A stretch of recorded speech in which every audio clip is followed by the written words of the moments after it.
And here we go. This right here is the entrance into the Ron Coleman mine, Jessieville, Arkansas. And this excavator right here is simply an icon. It reminds me of Jurassic Park going in there. Now this piece right here I found about 10 minutes after I got in there. This is probably my best find of the day. A lot of people have skill. I'm glad I have some luck. This will wash up really nice. Now, I had a whole backpack full of tools I took. I had chisels and hammers, and I did not need any of that there. You're not allowed to chisel on the stones there anyways.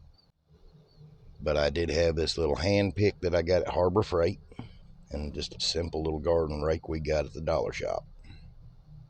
Now these first two buckets, that's what we got at the Avant mine. And whenever you go to Ron Coleman, they give you this bag to put your crystals in. Well, I was planning on bringing home more than that, so I brought 4 buckets with me. Now, all these buckets are not crystals and they're not clusters. I did end up with a lot of milky quartz. It's going to be good yard rocks for the garden. And yes, that is a water bottle. We did not leave our trash there. We took it with us. That way I can throw it away whenever I get it home. Now, whenever I got it home, the first thing I did is I kind of sprayed off some of that mud. I ended up filling up these buckets.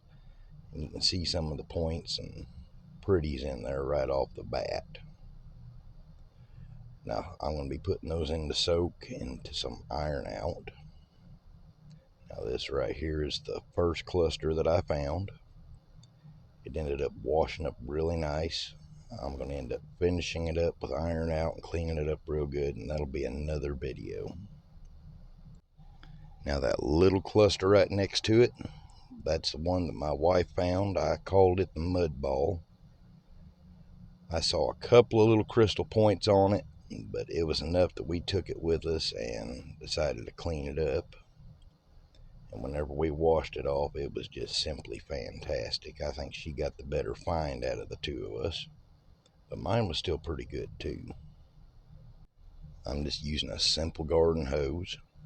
Now, a lot of this mud packed in between the crystals, which I left it on there till I got it home because it kind of helps protect it.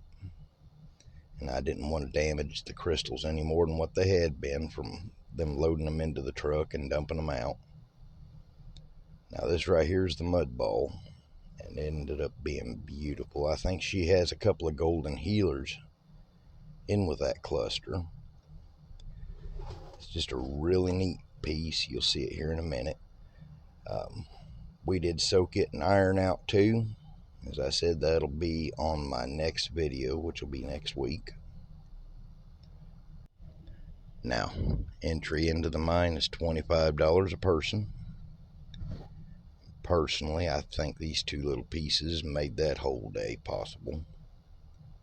We're not going to sell them, but you know, we're going to clean them up and keep them around the house. They ended up being just gorgeous. I do appreciate anybody watching this video. Thank you all very much. Hit like and subscribe and follow me for some new content. I hope y'all have a fantastic day.